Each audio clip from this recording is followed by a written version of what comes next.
In 1983, there was a 13-part series called Vietnam in Television History, and it was award-winning and groundbreaking in the fact that it was filmed not that many years after the war had ended, and it was one of the very last series that was made almost entirely on film.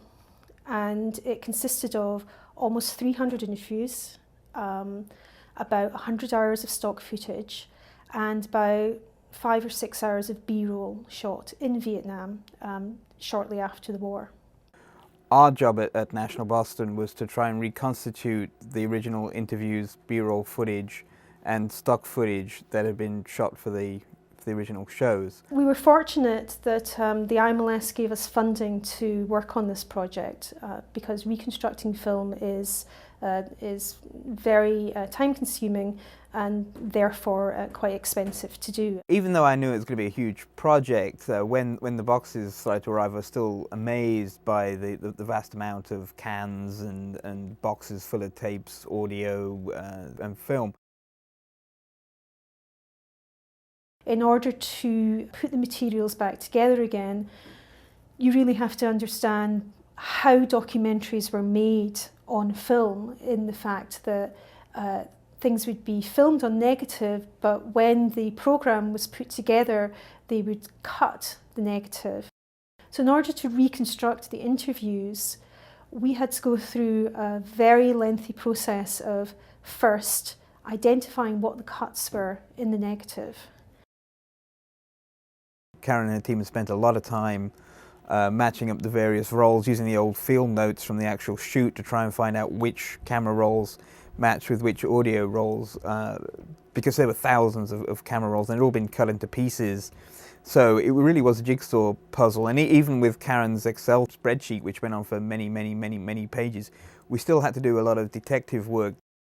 And it was creating this entire web of information that we then had to distill down into documents that could be used by National Boston to reconstruct our materials, and could also be used by our archive and UMass Boston, where quite a lot of the collection is held. One of the more mind-bending aspects of archival projects is the state of some of the materials when they arrive in the boxes. I mean, at first when we went into really inventory the materials, that in itself was a huge physical job where there was rust and dust and vinegar syndrome and boxes that were falling apart. National Boston was sort of uniquely able to handle this challenge because of the vast amount of legacy equipment that we had lying around in our basement, so we were able to deal with some of the older formats that we encountered. When we were syncing the audio, we could sync it up with a slate at the beginning of each take, but after 2 or 3 minutes, because the audio tape had stretched over time, we began to get really soft sync. And so it was much easier for us to deal with that situation in an online editing suite. Unfortunately, at National, we still have an extant online editing suite. I realized that there were a number of times where I needed to either redo the 1/4 inch or pull a piece of the 1/4 inch that hadn't been synced.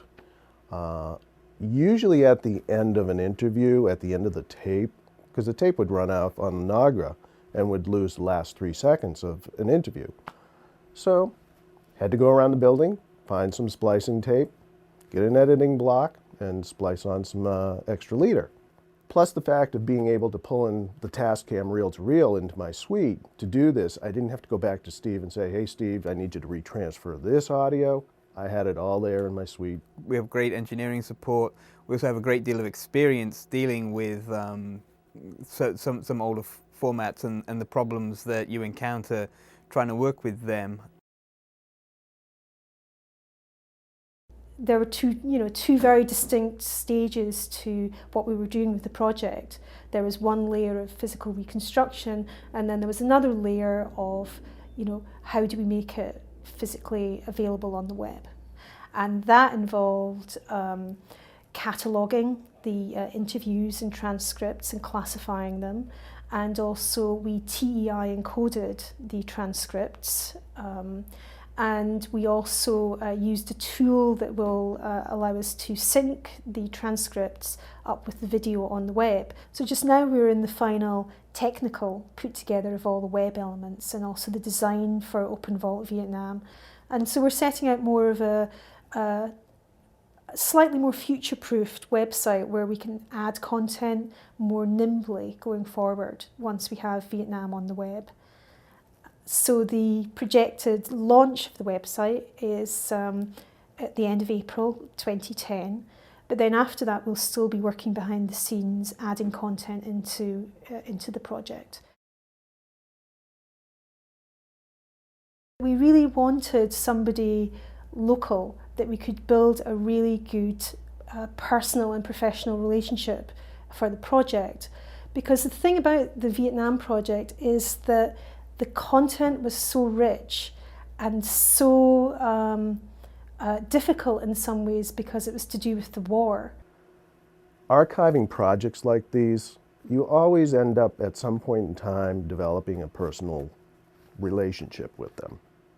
I was of age to be drafted in 1972, so all this material about the Vietnam War, all these people that I remember in the news talking about the Vietnam War, it was like I was brought back into that moment again. And it was just fascinating.